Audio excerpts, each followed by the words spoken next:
Masahatu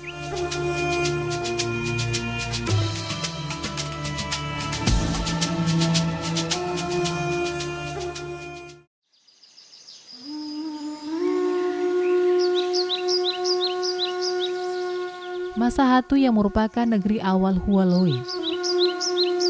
Di sini terdapat makam penyiar agama Islam pertama di negeri Hualoi.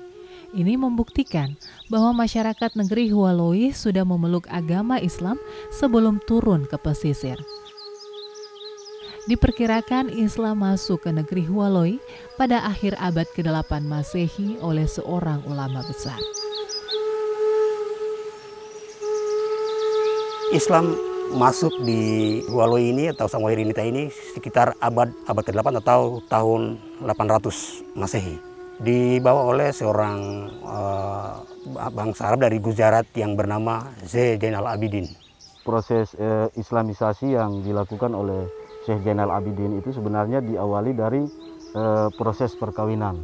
Salah satu kepala suku di Masahatu itu ingin memeluk Islam dan pada akhirnya mengajak sebagian masyarakatnya untuk memeluk Islam, dan sebagian lagi yang tidak memeluk Islam itu masih meyakini bahwa kakehan itu menjadi agamanya. Jadi sebenarnya dalam proses Islamisasi itu tidak ada paksaan. Proses keperkawinan itu kemudian melahirkan kekerabatan antara Syekh Zainal Abidin dengan masyarakat lokal di Masahatu, yang kemudian itu membangun satu tradisi kepercayaan sehingga dia diakui oleh penduduk Masahatu pada saat itu. Dan kemudian setelah itu sebagian besar itu kemudian memeluk Islam.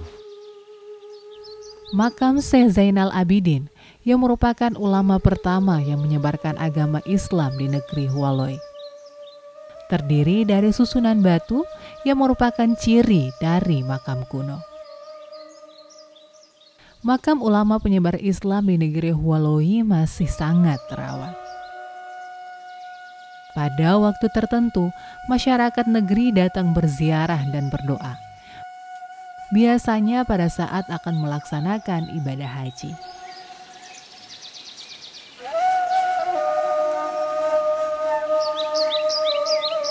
Di dalam tempat pemakaman yang sama, tepat di samping makam Syekh Zainal Abidin, terdapat makam yang diyakini masyarakat sebagai murid atau orang kepercayaan dari Syekh Zainal Abidin.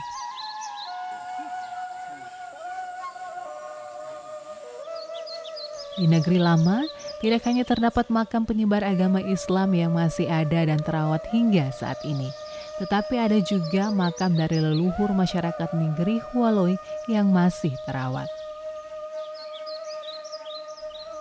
Selain keberadaan makam penyiar agama Islam di negeri Hualoi, di Masahatu juga terdapat bekas bangunan masjid pertama yang menjadi pusat dari kegiatan syiar dan dakwah pada masanya. Sampai dibangunnya masjid tua itu, kemudian lokasinya itu berada di sekitar sini dan diperkirakan itu ukurannya 9x9. Jadi pada saat itu dia tidak berbentuk masjid secara utuh, tetapi kalau di sini istilahnya nanggar. Jadi ada rumah ibadah yang sederhana yang dibuat dari bahan-bahan alami, kemudian itu digunakan sebagai tempat ibadah. Menurut tuturan sejarah dari para suku adat kami bahwa masyarakat Hualoi itu kemudian hijrah dari Masahatu ke negeri yang ada saat ini itu diyakini sekitar abad ke-9. Nah itu alasan-alasannya itu yang pertama karena memang terjadi perselisihan. Karena sebagian besar penduduk Masahatu itu sudah memeluk Islam, sebagian lagi masih animisme. Kemudian pertimbangan kedua karena mereka sudah memeluk Islam berarti harus berdekatan dengan air, berdekatan dengan potensi-potensi sumber daya alam yang ada sehingga itu bisa dimanfaatkan untuk kepentingan syiar Islam. Dan sebenarnya kepentingan yang paling utama itu adalah bagaimana proses Islamisasi itu dilakukan di Pulau Seram, di Maluku dan juga di Jazirah Hatwahat dan lain sebagainya.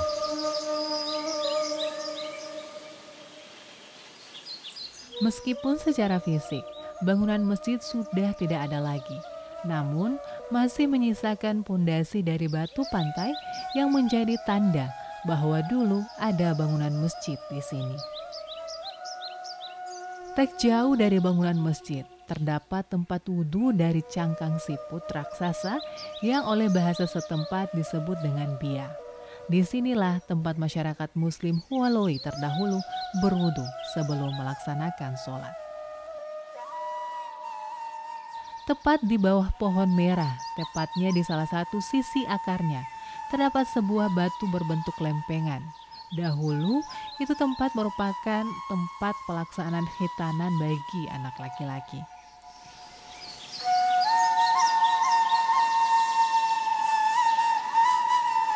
Terletak di tepi pantai, tepatnya di atas karang besar, terdapat makam orang pertama yang memeluk Islam. Keberadaan makam yang berada di tepi pantai secara garis lurus searah dengan makam Syekh Zainal Abidin.